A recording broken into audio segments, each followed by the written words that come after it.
Good afternoon, everyone, and welcome to Inside Israel. I'm Joel Chasnoff, coming to you, as it turns out, from Tampa, Florida, where I'll be doing a Yom Ha'atzmaut, Israel Independence Day event tonight. And I really do want to thank you for joining this special broadcast in honor of Yom Hazikaron and Yom Ha'atzmaut, Israel's Day of Remembrance and Israel's Day of Independence.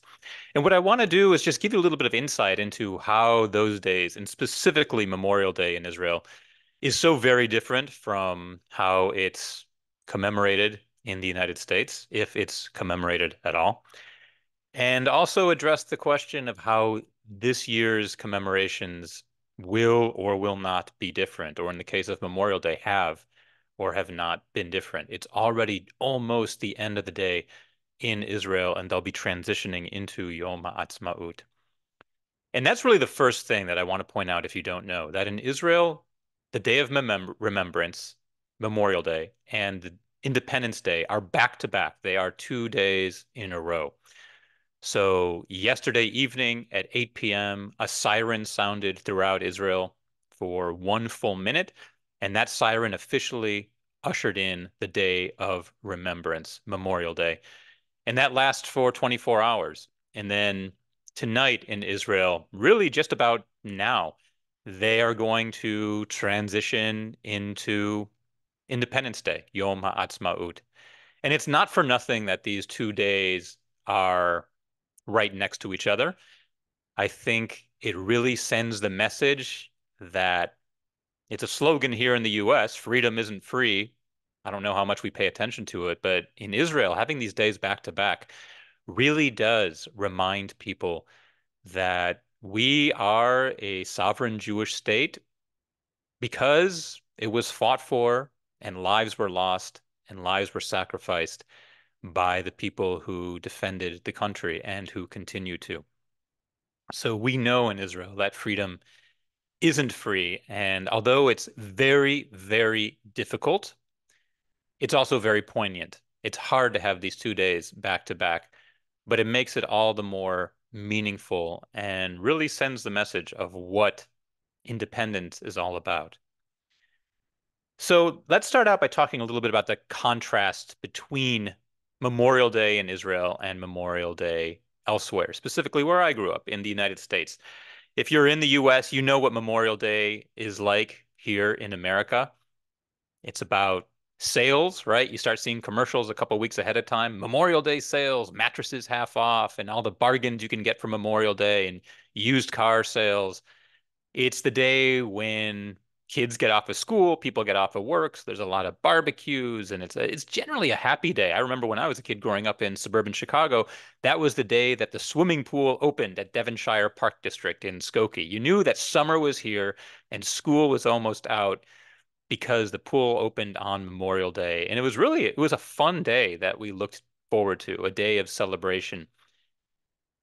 And that always bothered me as I got older. And now that I live in Israel, it bothers me even more that, to be quite frank and blunt, Americans really do have no connection between the sacrifice that it took to keep America a sovereign, free country and those who actually made those sacrifices. And it's all the more poignant now when I see all this anti-Israel criticism by journalists and podcast hosts and celebrities who never in their lives would ever think of sacrificing their lives for anything, or would never even put down their own life for a cause they believe in.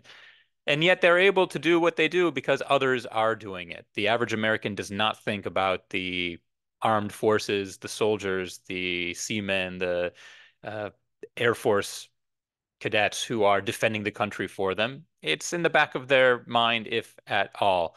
Uh, and so, contrary to that, in Israel, Memorial Day is not a day of celebration by any means. It is always the saddest and most difficult day of the year. As I said, it starts with a siren at 8 o'clock p.m. And right after that, every town typically has a ceremony in the town square. We had one last night in the Ra'anana town square, and my wife had on her cell phone on speaker so I could hear the siren and then the beginning of the ceremony. And at this ceremony, they have parents, siblings, sometimes even grandparents, girlfriends, boyfriends of those who have fallen speak and read poems, and musicians will sing songs. It's typically about an hour to 2 hour long ceremony, extremely moving. Last night's ceremony in Ra'anana, the opening prayer was read by the father of a young soldier named Don, who was 24 years old, who had just come back to Israel after his post-army trip and was called up for service that first week of October. And he was killed in Gaza in early January. So the wounds are very fresh this year. And just about every town I know has some sort of ceremony like this. That's how Yom Hazikaron, Memorial Day, begins. The next day, there's another siren at 11 o'clock in the morning. And when these sirens happen, it's quite moving. If you've never been to Israel on Memorial Day, I would encourage you to go because it really does show you what Israel is all about. Everything stops when these sirens blare. Uh, if you're standing on the sidewalk, you stop and you freeze in place. If you're driving, you pull your car over to the side of the road or simply stop your car in the street or on the highway and you open the door and step out of your car and stand for that 1 minute in complete silence. The whole country comes to a stop when these sirens blare. Other things that happen, kids go to school on Memorial Day, but they have ceremonies throughout the day. They hear from local families who've lost a soldier in one of Israel's wars. Um, when one of my kids was in high school, she's 23 now, but when she was in high school, she was actually paired with a local family. All the kids in her class were paired with a local family who had lost a child during their military service. And they sort of accompanied that family throughout the day. They sat with them in their homes and looked at photo albums with them. They would go with them to the cemetery later on for the traditional visit to the graves. And they, I wouldn't say chaperone because they were younger, they weren't in charge, but they were accompanying this family, two kids at a time from the high school with these families. And it was very, very moving and very, um, very, very emblematic, I think, of what Israel's core values are. And I know my child was moved by having done that. During Memorial Day, Yom HaZikaron, radio and television, it's somber. Every station on the radio is playing very sad music, typically almost always by Israeli artists. Some of these songs were written by former soldiers, or in this case, by Nova participants who were killed. We heard a few songs on the radio that were written by soldiers who were musicians or Nova musicians, and they played them on the radio, sung by their friends posthumously. Uh, you hear a lot of stories on television, families talking about their loved ones who were lost. So the entire day, media is dedicated to the solemnness of the day, sharing stories, and uh, and you can't escape it. That's why Memorial Day is something that affects all of us. It's everywhere you turn in Israel. And of course, the big event of the day is the attending cemeteries. Families who've lost a loved one visit the cemetery, the graves, and so cemeteries are flooded on Memorial Day. And one question that's come up a lot is, will this year's Memorial Day be the most difficult ever? And I think I'm not sure. There's a yes and there's a no. First, why would this year's Memorial Day not be the most difficult one ever, contrary to what you might think? Well, what you need to understand is that Yom HaZikaron, Memorial Day, is always a very, very painful day in Israel. And one of the reasons it's so painful is because it's so shocking. The day before is a normal day. Stores are open, you go to work, kids go to school. It's a completely normal day. And then that siren blares, and suddenly everyone is inundated with the stories of the fallen. We are all thinking of the young lives that were lost. And so that shock, it's almost like jumping straight into an ice cold swimming pool. That shock shocks you out of reality and makes it a very painful day. And what's different about this year is that that shock is not there because we have been, to keep that swimming pool analogy going, we sort of been edging ourselves into the water for the past 7 months. We've been wallowing and treading water in this very painful pool since October. And so that shock isn't there of going from the normal to the mourning. We have been in mourning. One of the common things you'll hear Israelis say is that for the rest of the world, October 7th ended on October 8th. And Israelis are still living in many ways on October 7th. Yes, we are going on with our lives as normal, but the pain is still there, and we're all absorbing it. A new study came out that smoking rates are at its highest rate since they were measured in Israel right now, simply because of the amount of stress that Israelis are feeling. So even though you might go to Tel Aviv and see that restaurants are full and movie theaters are crowded, we are all living with it. And we don't have that shock of slipping into Memorial Day with a bang the way we normally do. We've been easing our way into it and we've been living it. And that's why it might not be the most painful ever, because that element of shock is there. At the same time, I think it's fair to argue that this would be the most difficult and jarring Yom Hazikaron ever, simply because it's still happening. The idea that we still have hostages in Gaza right now, I don't think anyone believed that when Yom HaZikaron and Yom HaAtzmaut came around, that we would still have hostages in Gaza. I don't think we necessarily knew how they would be out, but we just assumed that after 7+ months, they would no longer still be there. So the fact that they are is makes this a very powerful, I won't call it holiday, but a day of commemoration for us, Memorial Day. Also, the fact that the deaths are still happening. Often on Memorial Day, we remember the soldiers who fell in Lebanon in 1997 in the helicopter disaster. We remember soldiers who fell in the War of Independence, in the Yom Kippur War. But this is the first time we've had so many soldiers who've fallen in the past 7 months.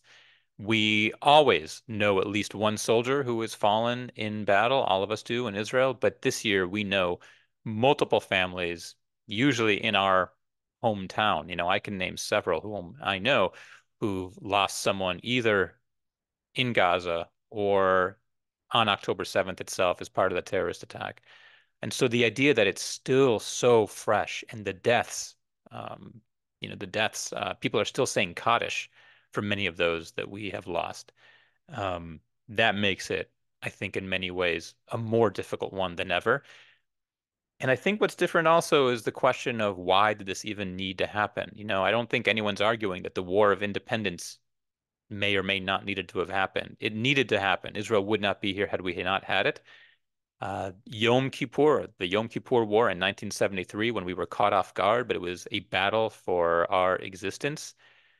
But this one, the more we know about it, the more we know that it could have been prevented. We know that there was political upheaval leading up to it.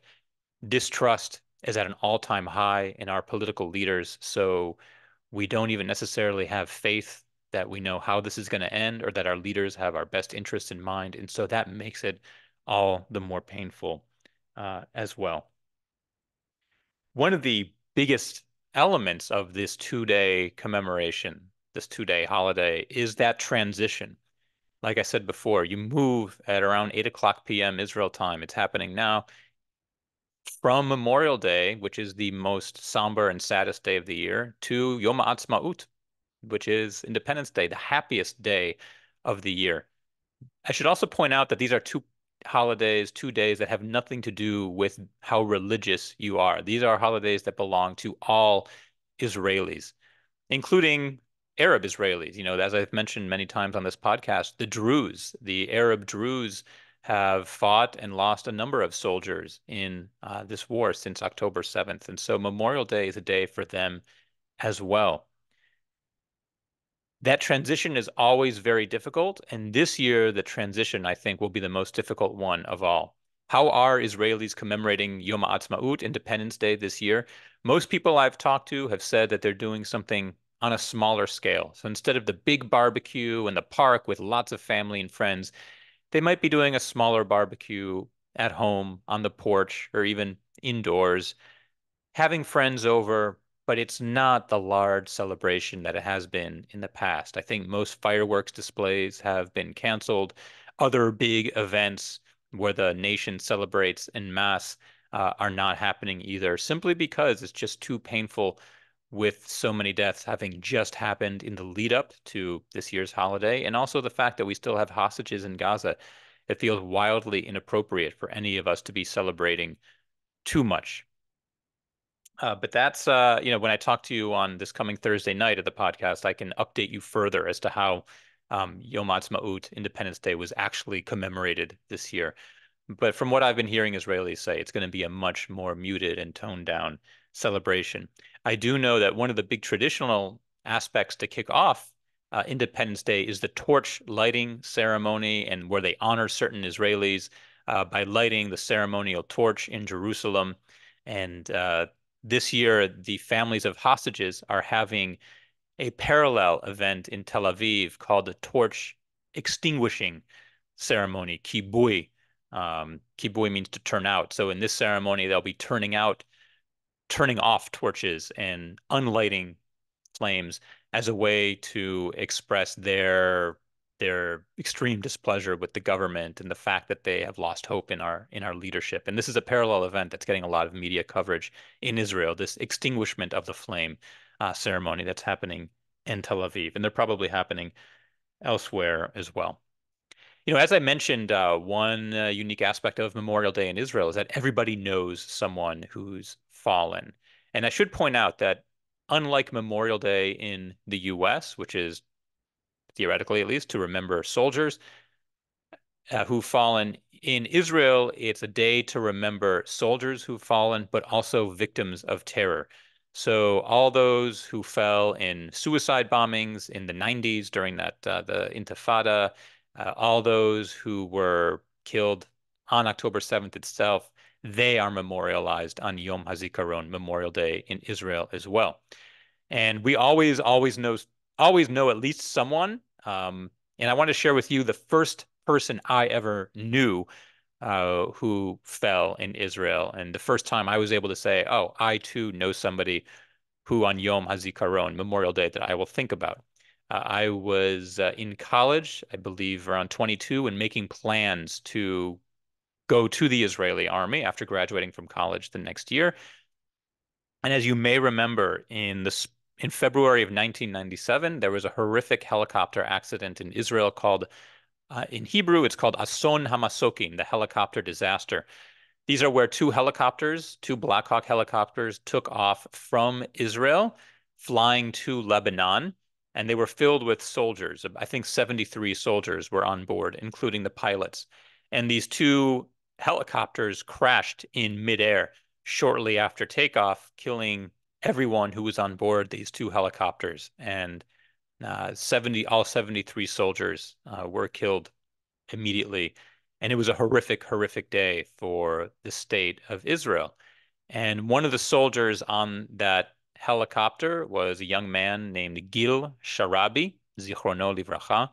And I never met him personally, but his older brother, Yoav, had been a shaliach at Camp Ramah in Wisconsin. A shaliach are these Israeli emissaries who come from Israel and they serve at summer camps as counselors and sports staff. And really, their main job is to bring some of that taste and zest of Israel into our summer camps. And Yoav's younger brother, Gil, was the first person that I knew I had some sort of direct connection to. And unfortunately, since then, I've known many more. But I always remember Gil on Yom HaZikaron, Memorial Day, when it rolls around, because he was the first soldier I knew who fell that I had some sort of connection to. So um, now before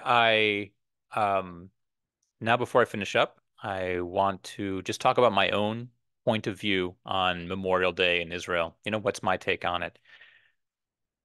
For me, I can honestly say that it's one of the reasons that I live in Israel. It's something that makes life extremely meaningful. Last night my 13-year-old son went to the ceremony with friends. He and three friends all went to the Memorial Day ceremony in Ra'anana in the town square. And I really like that. I really like that 13-year-olds are cognizant of the fact that the country they live in shouldn't be taken for granted, and that people in our country give to the country. We give to a cause higher than ourselves.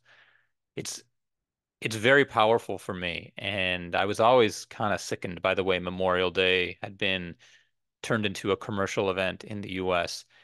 And I really like the amount of attention that's paid to those who gave their lives for our country, not just those who literally were killed, but also their families and those they left behind, whose lives will never be different. You know, there's a saying in Israel that there's a difference between chinuch and Beit Sefer. There's a difference between school and education. And I've talked before about how, in many ways, school sometimes doesn't live up to what you would want it to be in Israel, whether it's teachers not showing up for class or just showing a movie in class or allowing kids to go on their cell phones and look up certain questions instead of really forcing them to think. Kids don't read nearly enough in Israel. The school day is short. I could go on and on about some of the shortcomings of Israeli schools, but there's a difference between school and education. And one thing I'm so pleased about is the education in Israel, the idea that kids grow up knowing that they are part of a bigger narrative and that just as others served the country before them, that they too will one day serve the country. And that high schoolers are paired with families in mourning, and that kids, even in kindergarten, first grade, go to ceremonies in their school for those soldiers who have fallen and victims of terror. It really communicates that Israel is not to be taken for granted. And I think it's more poignant now more than ever. You know, I will say a lot of Israelis were shaken by what happened at the Eurovision contest this past week. Apparently, Europe has what's called anti-boo technology, so that when the crowd is booing, viewers at home can't hear it. I've never heard that phrase, anti-boo technology. But the fact is that when Israel's young singer, 20-year-old Eden Golan, was on stage, she was booed by the audience. I mean, the whole idea of Eurovision is to put our divisions aside and to come together in the celebration of art and culture and love. And here she was, a 20-year-old, being booed at Eurovision. And Israelis were able to see versions of this, of Eurovision, where the anti-boo technology was not in use, where they could actually hear the boos. And in addition to that, they're seeing the protests in Sweden against Eden Golan and Israel, and also seeing the protests against Israel on college campuses. And it's really driven home the idea for many Israelis that we might be alone and we need to stick together. And the country we have is special, that we are trying to be an Or LaGoyim, a light unto the nations, and that we're going to persist even in the face of all the anti-Israel sentiment that's coming to us. But it makes all the more poignant the sacrifices of those that we love, especially those we've lost during this past year since the horrors of October 7th.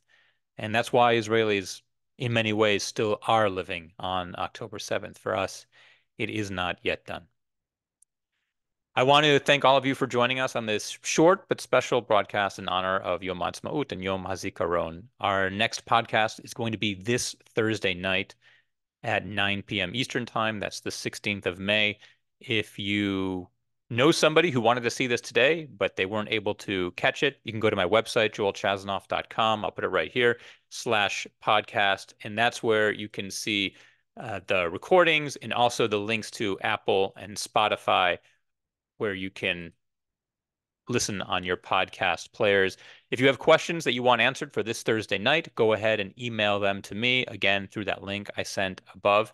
Thank you so much for joining me. I hope you have a very meaningful rest of today, Yom HaZikaron, and a celebratory, with the right amount of ta'am, taste, Yom Ha'atzmaut tonight and tomorrow. Thank you so much for joining. I'm Joel Chasnoff signing off inside Israel. Have a good day.